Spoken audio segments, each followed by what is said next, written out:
When things are moving too fast and uncontrollable externalities pop up from all over the place, the most strategic thing to do is group. What is the most important thing in this debate panel? This debate is again a comparison of AI. It's the idea of the global versus national framework.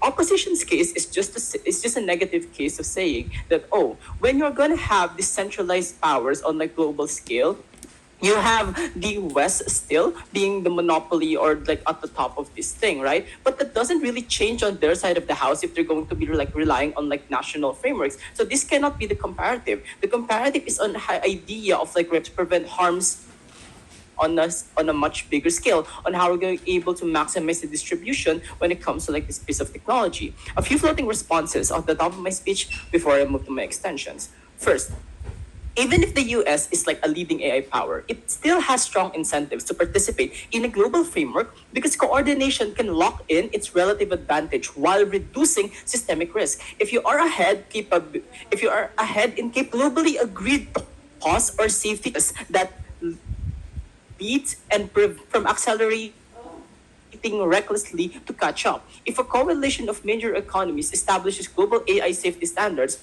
firms operating internationally will still need to comply to access those markets. This completely washes their arguments on how the Americas are still likely to be at the top or be moving forward or like ahead of these other competitions later. Second, small-scale downstream deployment, not upstream capability creation.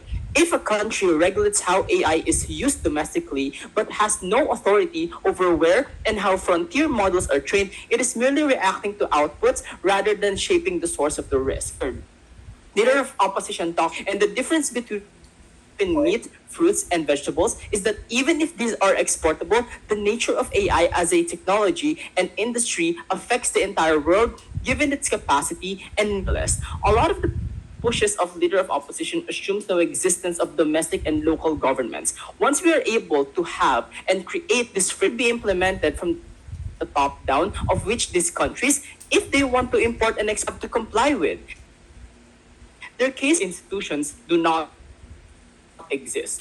Fourth, leader of opposition asserts that states are not going to adhere to it. Sure, states can choose to not adhere with the WHO or Geneva Convention will mean that they can not distribute their technology.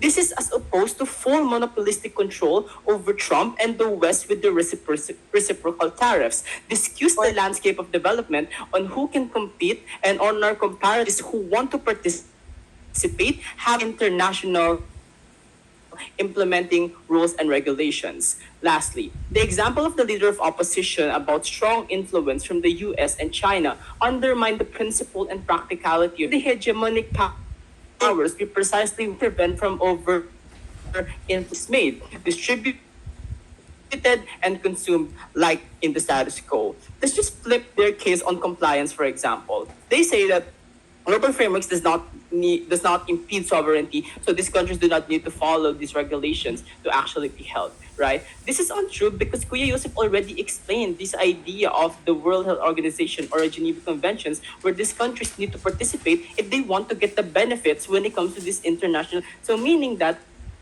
when they assume that national frameworks can ensure that these AI companies and monopolies are going to follow the law because this is in the strategic interest of these people, well, OpenAI, SpaceX, Grok, Facebook with Meta, etc., are all aligned with like the Trump administration. So if we're going to talk about the safety of the regulation, they actually lose, right? Because at least on our side of the house, the other parties of these agencies are able to put pressure on these companies on like the West, the very least to like have a way to material technology. Sure.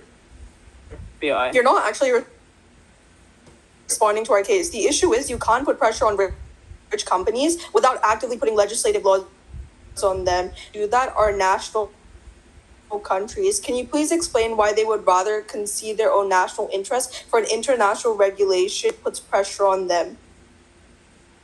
Okay. Well, in the info slide, it already states that like one of the actually implement PauseAI slow down this to slow down what is happening like, currently with the acceleration of AI. Because moving on to my second extension, like what is currently happening in the AI market, right? There is a race among these companies with each other's technology technology like any means necessary. They rent out a bunch of data centers in advance without any guarantee on making profits in the first place unless demand goes up, right? People are getting tired of generative AI just running rampant in social media. People are agitated on like how it is at the moment.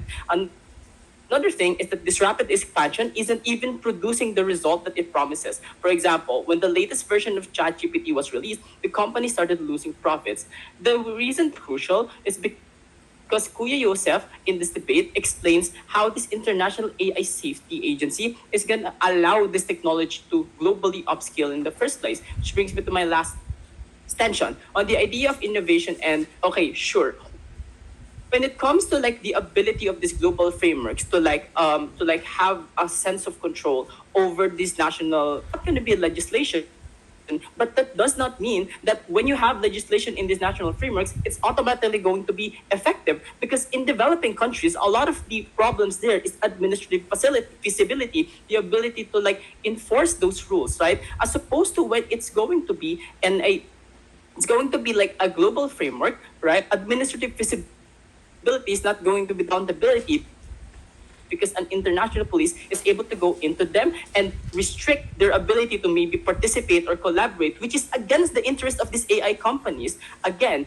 if these AI companies are so big, are so powerful countries, then they're able to like lobby for laws that actually favors them. They're not going to be incentivized to just follow follow like the best practices of other countries under a global framework. Sure, like it's not cohesion, but it's going to be something that those countries need to adhere to if they want to promote their technology, if they want to advance it, which is the entire case of AI companies in the first place. Like how you cannot really have a particular technology that threatens human lives, right? Like you're not going to say that if they do not follow this global framework that it's fine, like it's their right, we're going to impede their sovereignty. They're impeding the human rights of others, right? The comparative is that we promote innovation and competition not dependent on whether states are able to regulate it. We make sure that those AI companies in whatever country are accountable